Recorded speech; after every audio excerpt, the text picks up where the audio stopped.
Today on the Bandrew Says podcast, we'll be discussing YouTube's new Applaud feature, YouTube's new TikTok competitor, and a whole lot more, so go ahead and stick around. First, I want to start with an announcement. September 22nd, which is this Tuesday, at 8 p.m. PST and 11 p.m. EST, if I am not mistaken, we are doing a live stream, a Geeks Rising live stream. We are just hanging out. We are talking about what we've been working on, and it's going to be a blast. You can find out more and chat along with us and watch the stream, geeksrising.com/live. The chat's there, it's YouTube, all the fun stuff.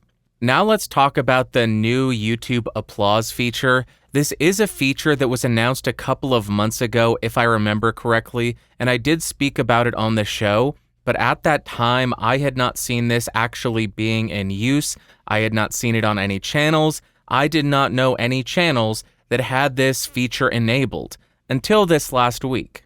I was watching a video about watches, and right underneath the video, there was this new button that I had never seen before, and it said Applause. I went ahead and clicked on that sucker as fast as I could, but first I clicked record screen so I could capture what I was doing and share that with you.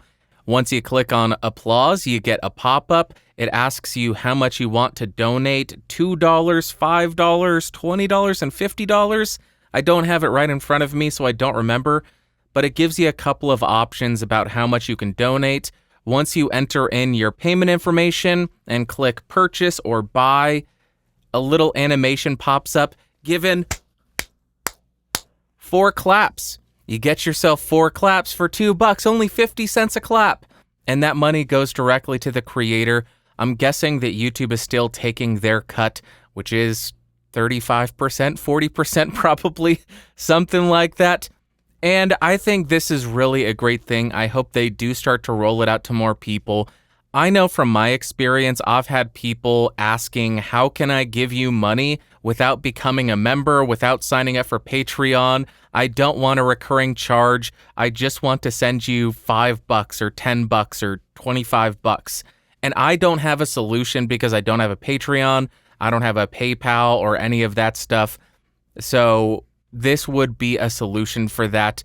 And it's a great way if somebody doesn't want, if an audience member does not want to have the recurring payment, or if they don't want to sign up for memberships or use Patreon, or if you don't stream as a creator, because that is how people are currently able to give you that money, either Patreon, PayPal, or a super chat during live stream. I think it's great. It will be interesting to see how this rolls out. I know there have been plenty of videos that I have found so helpful that I have thought I want to throw $5 at this person, but there's no way to do it. Now there may be. Next, let's talk briefly about YouTube rolling out a TikTok competitor. That's right, YouTube announced this in a blog post, which I will link in the episode notes if you want to read up on it. It is called Shorts. Shorts, not to be mistaken with jorts, not to be mistaken with, what's the other one? Stories? Not to be confused with any of those. It is a 15-second video that is made exclusively on your phone. You can string multiple video clips together. You can adjust the speed of the video. You can add music. It's TikTok. It's TikTok. Oh, wonderful. We're going to get some high-quality 15-second content flooding our homepages. I sincerely hope that we're able to hide the bar that recommends all of the shorts, because most of the time this is of zero interest to me. But as far as where these videos would appear, I am guessing that it would show up in the same position as the stories that YouTube rolled out, which was copying or emulating Instagram, I think. Instagram store. I don't know any of these things. I don't know any of these apps. It was something where you could upload short videos and images to, and it would go out and there would be little circles for each individual channel at the top of the YouTube app. You could click on it and view each channel stories. I'm guessing it's going to show up in the same place though. But now the important question, should you start making shorts when this rolls out in your country? If I'm correct about how they will be displayed at the top of the YouTube app, then yes. As long as you are making something valuable, on brand, and something interesting for your audience, absolutely you should start making them. I can't remember the exact figure that I heard, but it was something along the lines of people saw an 8% improvement on their channel performance when they started uploading stories regularly, and that makes perfect sense. What is the most difficult thing to do on YouTube, other than being consistent? Get discovered. And what did these stories do? They surfaced your channel at the very top of the YouTube app. You may not have a video that is getting pushed by the YouTube recommendation algorithm, but if you upload a story, now your picture is at the very top of the YouTube app, and people get that burned into their brain. Now they know your face. They'll click on your video and they'll see you and think, I know who that person is. Now they're more likely, maybe, to click on one of your videos when it's recommended to them, or go directly to your channel to see what else you're working on. So if these new shorts are going to be shared in the same way as stories were, I think it could potentially be really beneficial. If you're a creator, you could throw up some behind the scenes stuff. You could make some TikTok memes because that's cool, right? Kids, yeah, TikTok memes, something. Screaming about politics. People have lost their mind on TikTok. Let's hope that doesn't come over to YouTube. Please, if you're on TikTok screaming like a lunatic, stay over there. We don't want you on YouTube. We don't want you here. So if you're a creator and you think that you can make 15-second videos that are valuable, interesting, and on brand, I think it would be a great option. If you're going to go completely off script and start screaming about politics like a lunatic, or singing stupid songs and dancing like a fool, and maybe that'll work for you. I won't watch you. You'll lose a viewer in me, but hey, can't all be winners, can they? I'm just get off my lawn now. Get off my lawn. I understand that I'm a curmudgeon. I'm okay with it. That's my take on it. Hopefully that helps you. We don't know when it's going to roll out to the rest of the world right now. I believe it is only in India. Hopefully it rolls out everywhere else in the near future, and we can see how it works.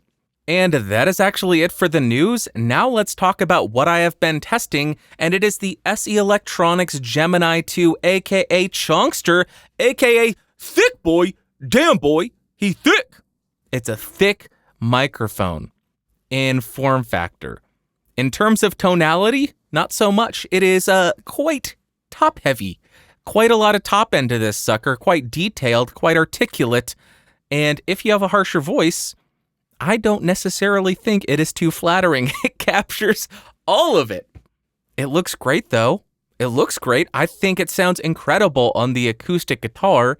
I loved how it sounded. It brought the acoustic to life. But for spoken word, I'm not 100% sold on it. I am not 100% sold on it. I need to do some more comparisons, which I will do over the next few months, but right now, I like it for acoustic instruments. Very lively sounding. For spoken word, and if you have an average voice, you don't have a beautiful, smooth, buttery radio voice, I don't think it's going to work. That's my take on it. Let me know what you think of it in the comments down below. And there you go, the SE Electronics Gemini II. Let's talk about what you had to say.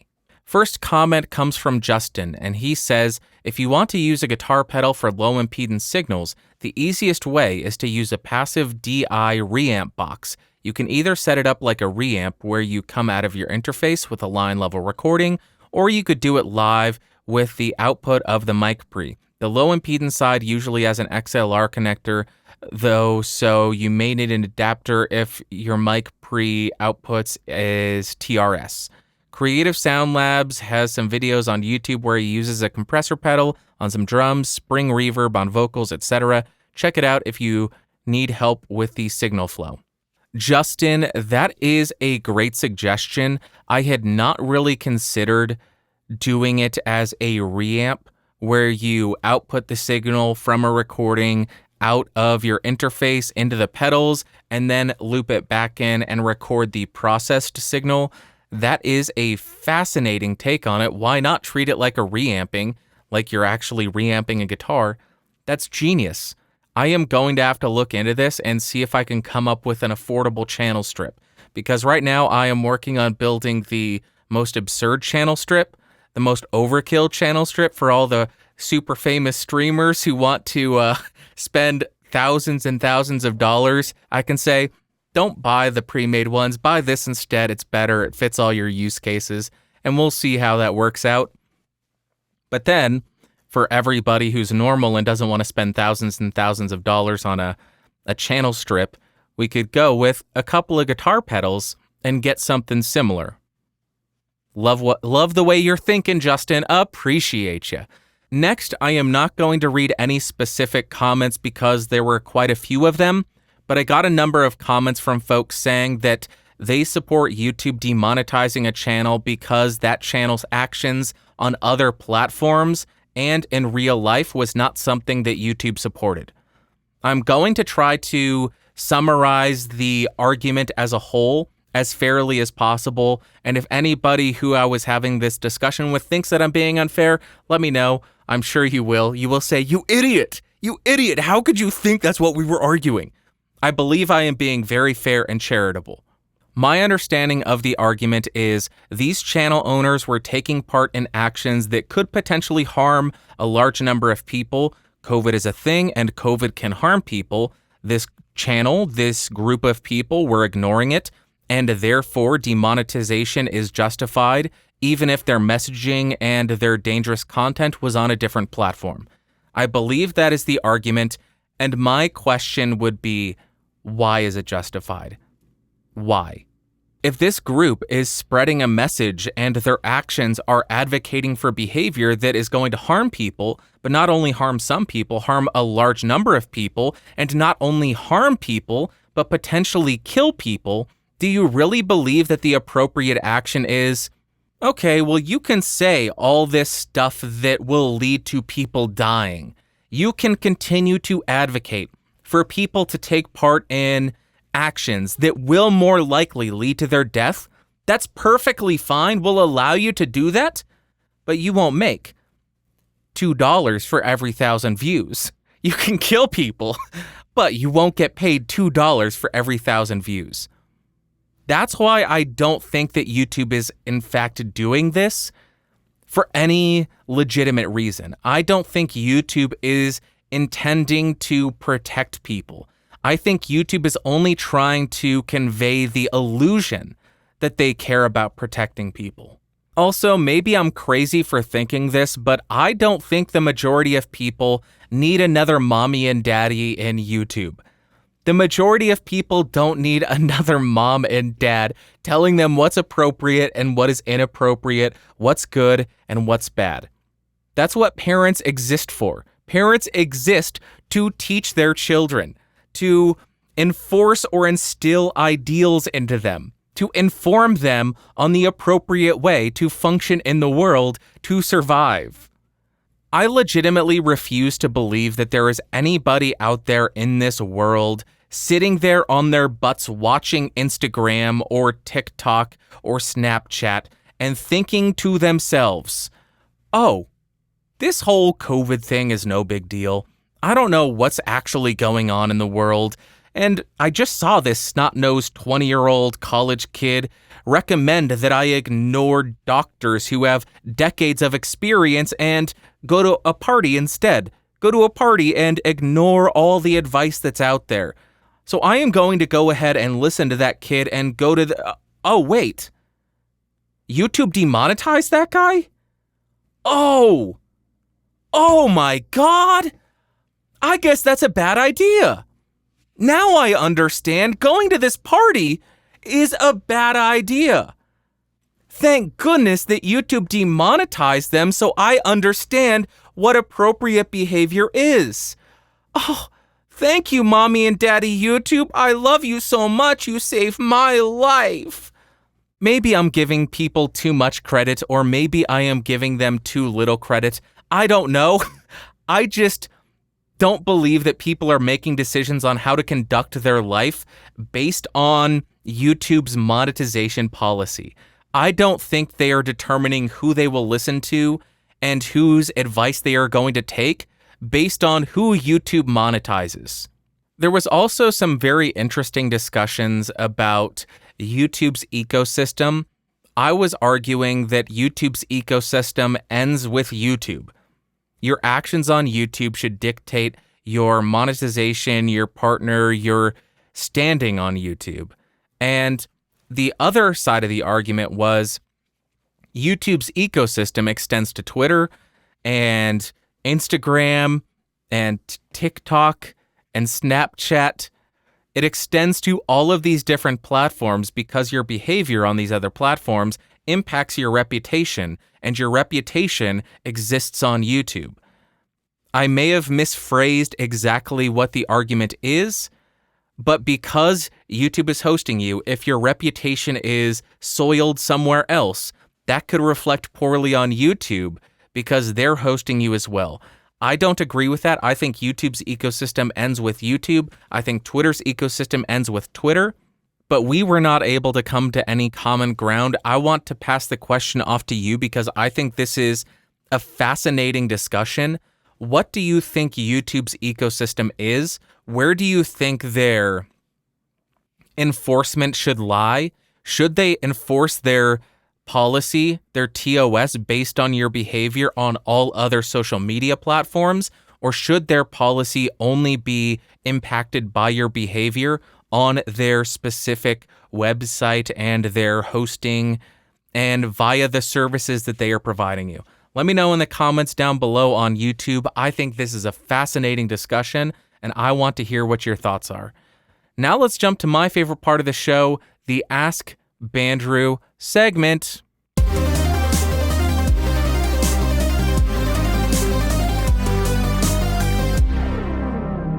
All right, if y'all have any questions, you can send those in by going to askbandrew.com. You can send in audio, video, or text. I do prefer audio and video because then I don't have to read it because I am a stupid idiot boy. I am a stupid idiot moron boy who doesn't know how to read. Well, at least. I highly recommend sending in audio and video because then we get to see your lovely face. You get a break from this ugly mug, and we get to hear your voice. You get a break from this ugly voice. Thank you so much. AskBandrew.com.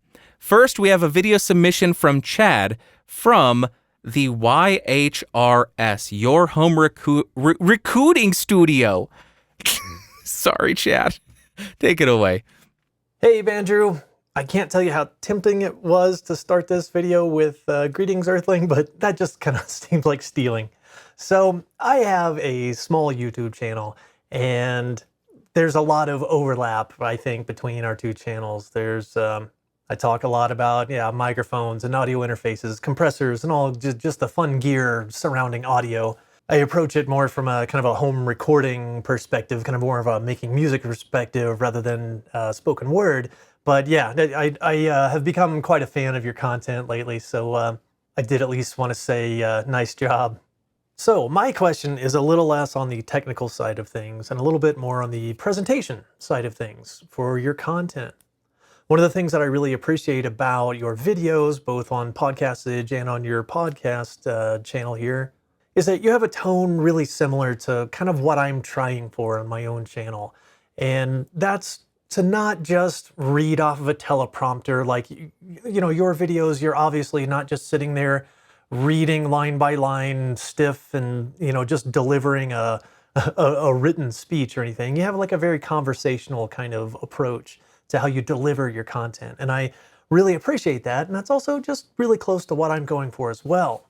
The main difference here is that I really appreciate how well you deliver your content. And even though it's obvious you're speaking maybe by bullet point, but also kind of off the top of your head as you're going. And I really like that kind of a tone and that kind of conversational feel to the content. And I wanted to ask, like, do you have any like formal training in communications or anything like that? Is this something that just comes naturally to you? Or is there some sort of, I don't know, routine or practice, or even just any advice you might be able to give any of us that are trying to kind of shoot for that same conversational tone, but aren't nearly as good at it? I have literally spent hours and hours of my life cutting out awkward pauses and just filler words, and me just looking off into space trying to collect my thoughts. And I know there's going to be a little bit of that anyways, but some of my videos I notice they just get chopped up so badly when I start removing all of the little awkward pauses and things that kind of kill the momentum of what I'm trying to say or what the point I'm trying to get across. Honestly, already in this video, I can tell I'm going to have to do a fair amount of that anyways. And I know for the YouTuber, the jump cut is just a necessary evil, but up to a certain point, it's probably okay. But after a certain point, it starts to get distracting to the audience. And once it gets beyond a certain point, it's beyond distracting. It's just horrible to try to watch somebody's video that is so cut up and jumps around and everything. But that's kind of where I'm at. I just wanted to see if you had any advice or anything like that, all right? Hey, well, thank you very much. Keep up the good work, man. I really appreciate it. Chad, thank you very much for the extremely kind words and for the great question. If anybody is interested in checking Chad's channel out, it is Your Home Recording Studio, and I will put a link in the show notes and description. Check it out. Always a pleasure to meet a fellow YouTube audio nerd. I popped the hell out of that microphone. That was for you, Chad. You asked for advice on how to speak clearly and conversationally, and the way that I accomplish it is practice, practice, practice.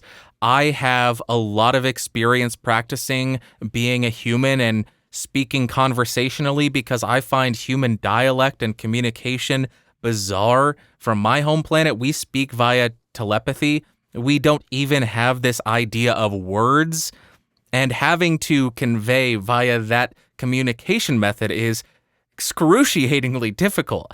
I have millennia of practice to be as good as I am. I do a lot of editing, though. That is the real truth.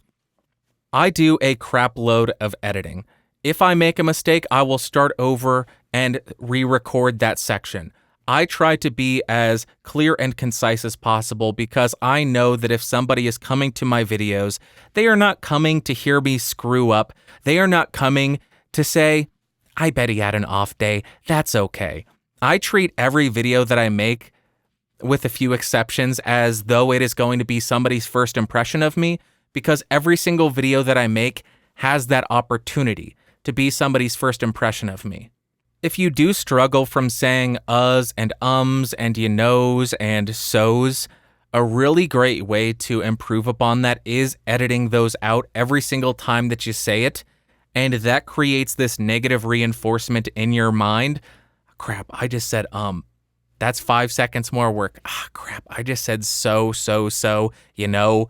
15 times. That's 5 more minutes of work. I hate myself for saying that. And by creating this negative reinforcement, it trains you to not say those words. It took me a very long time to get out of the habit of saying but a great way to resolve that is do a lot of preparation. Make a thorough outline about what you want to discuss. Have points on every piece of information that you want to convey in the order that you want to convey them, because now you are not going to be sitting there thinking, what do I need to say next? You know exactly what you're going to say next. You don't need to have that filler word. 1 + 1 = 3. No ums or uhs there because I knew exactly what I was going to say. For the record, 1 + 1 does not equal 3. I don't think I needed to tell you that, but I want to make sure everybody knows I don't truly believe that. Practicing is another great way to improve upon it. I do one podcast every single week, and I did not see the improvement that I wanted to see, so I began recording daily audio diaries. I used that as an excuse to practice my speaking ability and to test out microphones more, and it gave me maybe 300 extra days of recording, 300 extra days of practice to get better at speaking on a microphone. And that helped me tremendously. Are they good to listen to? No. It's me rambling for 15 minutes about nothing that matters. Oh, today Cheryl sucked at work. Cheryl, screw you, Cheryl. Cheryl's the worst. And after 300 of those, I had improved quite significantly. From day to day, it doesn't seem as though you're improving, but getting that extra practice in is extremely helpful. You're getting practice at speaking clearly and conversationally. You're getting practice at removing uhs and ums and other filler words. You're getting better at speaking off the cuff, off the top of your head. And ultimately, it is just a fun experience, recording an audio diary. Now I can go back in 10 years and listen to what my thoughts were about Cheryl on June 10th, 2019. It's not going to matter, but I could do it. That's my advice for you. Doing editing, edit out the uhs and ums to create negative reinforcement. Do a lot of preparation so you know exactly what you're trying to say and in what order you're trying to say it. That removes any kind of confusion about what you need to say next. And also practice, which is something that goes woefully undersaid in the podcasting and YouTube arena. Practice. I hope that helped, Chad. Keep up the great work. If anybody wants to check out his channel, link in the description and show notes. Next, we have an audio question from Michael. Take it away, Michael. Hey, Bandrew. I've been learning how to make music these past couple months. Nothing crazy, just some basic ambient tracks with subtle vocals. My friends know this and asked if I could help with editing a podcast they're trying to start up. The problem is, I have trouble telling what sounds good and what doesn't. I've watched a bunch of tutorials on how to use EQ, compression, saturation, de-essers, but most of the time I have trouble hearing the difference between the raw audio and the processed audio. Is there a way to train your ears to hear these differences, or is this just a case of some people are better at it than others? For reference, I usually do all my audio work with a pair of Biodynamic DT770s. I appreciate any advice you can give me. Thank you. Michael, that is an excellent question. How do you learn to hear the processing that you're doing if you are not used to it? This may seem counterintuitive or it may seem intuitive. I don't know.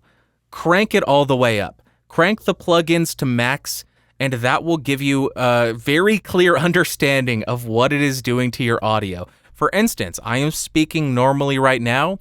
Now I will throw on some extremely harsh EQ. Now you know exactly what a boost at 1000 Hertz by 24 dB is doing. I apologize to everybody who was listening to that. That sounded terrible, I am sure. Now, what about compression? What is compression doing? I am going to turn my peak reduction on the LA2A to 100%. This is what a compression plugin is doing. It is making the louder parts a lot quieter, compressing the loud and the quiet parts so there is less discrepancy, less difference between the loud and the quiet. Play with it, get aggressive with it.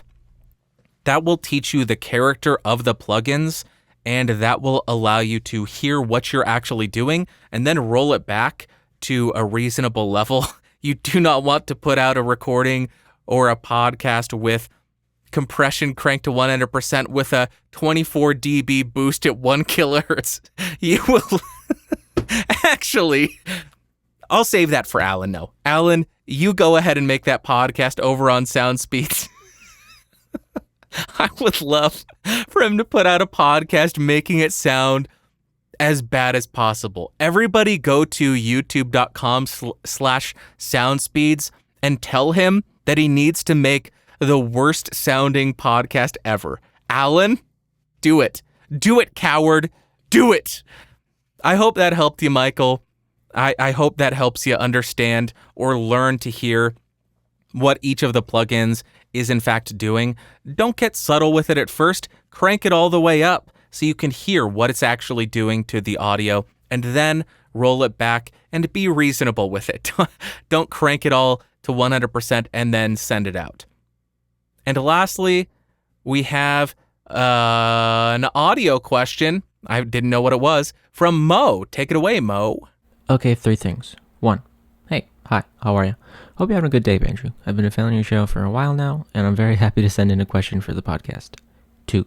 If you want to play a little game, it would be fun if you could try to guess the mic I'm using just based off of the tone. It's a dynamic mic you're very familiar with, so there's a hint, I guess. I'll say what mic I'm using at the end. And 3. Now for the actual question. When I got into audio, or at least XLR audio, everyone suggested getting a USB interface like the Scarlett 2i2. So eventually, one of my first purchases was my Complete Audio 2, along with my headphones, the DT990 Pros. I love these things. And the audio interface. They're both great. But recently, I was looking around and started looking into USB mixers, and eventually came across the Behringer Xenix Q502 USB, which is a USB mixer that has the usual stuff like EQ, gain, and volume control, but also a compression knob, which I find very appealing. So the question is, would that work like an audio interface? Or would it work as well as an audio interface? And if it does, what's pushing people towards the audio interface purchase rather than getting a mixer like the Q502, which would allow for more control over your audio? Or maybe a better quality mixer, since that is a cheaper one. And, well, right, the mic. As for the mic I'm using, if you want to guess, I'll give you another second. 1. Okay, I'm using the Shure SM57 with an EQ on the high end to make it sound a little darker. I got this mic because of you, and I'm very happy with my audio setup now, so thank you so much for that. Have a great day, Bandrew. Mo, what a great question. Can the Behringer Q502 USB be used as a USB audio interface? Yes, it can, as long as it is in fact the USB version. If I am not mistaken, the Q502 comes in 2 different models, the Q502 and the Q502 USB. The USB obviously going to be an audio interface version, a USB output version. That's the one you would want if you want it to function as a USB audio interface. But as far as why people select audio interfaces over USB mixers would really come down to the use case. USB mixers can be extremely beneficial. They give you a lot of control of the sound before it gets recorded. One huge downside to a lot of USB mixers, though, is that they downmix everything to a single stereo track. For a 2-channel mixer, that's fine. You can bypass that. Pan channel 1 all the way left, pan channel 2 all the way right. But once you get above 2 channels, you're getting a stereo track unless you go with, there's one USB mixer model company that I cannot remember the name of that does offer multi-track recording. Somebody will know, and check the comments on YouTube. Somebody will correct me. It does give you a lot of control. EQ, the 502 has crappy 1-knob compression. Sure, it sounds really good. That was sarcasm. The USB audio interfaces just gives you gain and inputs. And the benefit of a lot of USB audio interfaces, again, once you get above 2 tracks, is the ease of multi-track recording. For my Universal Audio X8, I can have 8 inputs record to 8 separate tracks in my DAW. I could record a full drum track, a drum set, using this interface and have control over each individual microphone input. With an 8-channel USB mixer in most cases, that will all be mixed down to a single stereo left-right track, and the mixing that I did on the USB mixer is going to be baked into the recording. You can't go back and fix that unless it does actually record multi-track. That's the main difference between them, and especially if you're going with lower-end Behringer stuff, quality really isn't that great. It's tolerable for the price. It's not terrible. It's not bad for the price by any stretch of the imagination. But you aren't going to be getting the Behringer Q302 or 502 USB for $80 or $100 and then picking up a Focusrite and saying, oh, wow, the Behringer's preamps are so much better. You're not going to be doing that. You're going to say, oh, the Focusrite's a bit cleaner. Cool. There you go. That is my take on the difference between USB mixers. I don't know if that was helpful at all either. USB mixers and USB audio interfaces. I do hope that helped you out. If you have any other questions, Mo, go ahead and leave them in the comments, and I will try to address them, and everybody else will correct me on the stuff that I screw up about. I screw up about things a lot. I'm real dumb. And that is it for this week's episode of the show. I love you all so much. Even if we disagree in the comments, I love you. You're amazing for engaging with me and having a pleasant back and forth. It's so fun and amazing to have folks that I'm able to push back with, especially on the internet, because you hear this ideal constantly that there's no place on the internet you can't have a civil conversation. And then I go into my comments and I have a civil conversation with somebody that I clearly disagree with about something pretty important. And neither of us called each other names. It's beautiful. I love this community on YouTube. I love the community in Discord, except for the people that tag me 197 times, you scumbag piece of crap. F off. I don't mean you're a scumbag. Unless, maybe you are. I don't know. I don't know you from Adam or Eve. Thank you all so much for listening. I love you. I hope you have an amazing Sunday, Monday, Tuesday, Wednesday, Thursday, Friday, Saturday. Next Sunday, I will talk at you. I love you. Bye-bye.